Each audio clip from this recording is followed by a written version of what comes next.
The US has been a magnet for foreign investment for more than half a century.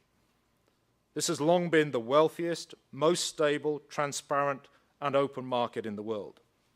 My message to you is, don't take it for granted. We live in a world of choices, and the competition for beneficial foreign investment, the kind that generates the jobs and economic growth, has gone global.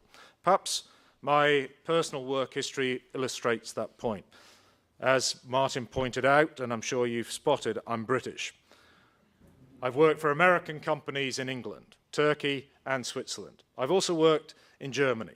Now I work for a German company in the US. In this day and age, the United States is simply not competing with itself, state against state. Rather, as all of this group knows, you're competing with aggressive and expanding markets like India, China, Russia, and with our neighbors in Mexico, Canada, and the broader South American region. There are clearly signs that the competition has caught up. This country captured more than 41% of all foreign direct investment globally in 1999. It has since fallen to less than 20%. This trend will continue and accelerate if foreign companies cannot make a compelling financial case for investing here. China has surpassed the United States to become the world's biggest vehicle market, and that happened 3 years ago. In another 3 years, it is likely to be bigger than the combined totals of the US, Germany, and Japan. So it should not come as any surprise then that Volkswagen has 12 production plants in China and at least 3 more on the way. One of our competitors has announced spending plans of nearly $5 billion into China to build 8 new plants by 2015. So how do you ensure you get your fair share, or better yet, a disproportionate share of the global FDI pie? At the macro level, it starts with economic and political stability. They are the pillars of success of any nation in this global economy. And without that foundation, the risks can very easily outweigh the benefits of any investment.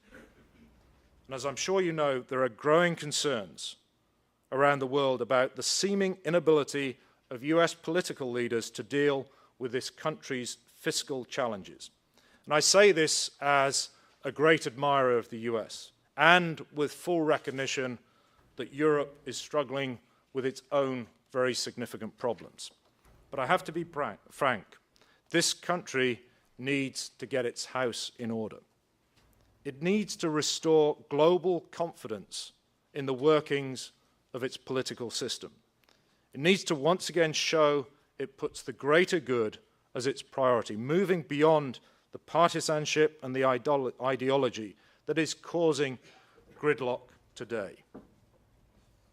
We never wavered in our commitment to Chattanooga, even during the worst global recession in more than 60 years.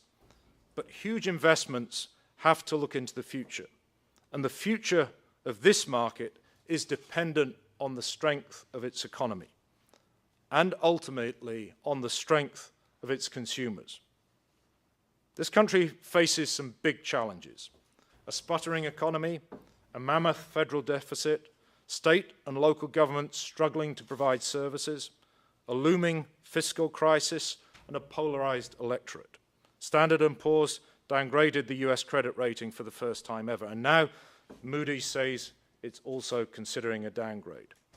Congress and the executive branch seem to lurch from crisis to crisis without achieving resolution. Problems are kicked down the road to another Congress, to another year, to another generation, in a seemingly endless cycle. It's not conflict avoidance, it's conflict and avoidance.